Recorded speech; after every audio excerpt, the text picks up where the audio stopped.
د ازان نیوز محترمو لیدونکو السلام علیکم. څو ورځې وړاندې د پاکستان د کورنیو چارو وزیر رڼا ثناء الله په یو خبري غونډه کې دا وویل چې دوی به د افغانستان په دننه کې پاکستانی طالبان په نښه کړي، خو اوس له دغې خبرې په شا شوی ده او ویلي دي چې ما هیڅکله هم داسې خبره نه ده کړې چې ګواکې دوی به د افغانستان په دننه کې اهداف په نښه کوي. د پاکستان د داخله چارو وزیر رڼا ثناء الله د خپلې خبرې په شا شوی په اسلام آباد کې یو خبري کنفرانس ته ویلي دي د کله هم دا نه دی ویل چې په افغانستان کې دننه به هغه اهداف په نښه کړي چې د کومو نه د پاکستان ته خطر پیښیږي، خو له دې وړاندې یې ویلي وو چې دوی به په افغانستان کې دننه اهداف په نښه کوي، تر دې چې د افغانستان اسلامي امارت مرکزي ویان هم ورته غبرګون ښودلی ورته یې ویلي وو چې د پاکستان دا ډول پارونکې خبرې د دواړو هیوادونو په ګټه نه دي. همدارنګه د دفاع وزارت وزیر مولوي محمد یعقوب مجاهد هم دغه څرګندونو ته په کلکه توګه غبرګون ښودلی و، ورته ویلي وو چې افغانستان بې صاحبه هیواد نه ده،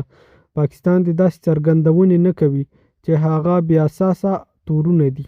خو اوس رڼا ثناء الله له خپلې خبرې منکر ده، وایي د هیڅکله هم داسې نه دي ویلي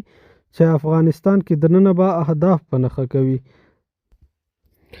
د اسلام آباد د پولیسو د مشر اکبر ناصر خان سره په ګډ خبري کنفرانس کې رڼا ثناء الله وویل د تحریک طالبان پاکستان سره د امن د خبرو اترو یوازینی وړومبی شرط دا ده چې طالبان به وسله ږدي، آیین او قانون به مني، نو هله به خبرې کېږي ورسره. رڼا ثناء الله دا دعوه هم وکړه چې تحریک طالبان پاکستان هغه غړي نیولي چې د سوشل میډیا له لارې داړکه ورکړې وه چې د پاکستان په پارلمان به حملې کوي. تحریک طالبان په یو تازه بیان کې دا هم ویل چې د پاکستان مسلم لیگ نون او پاکستان پیپلز ګوند غړي به هم په نښه کوي.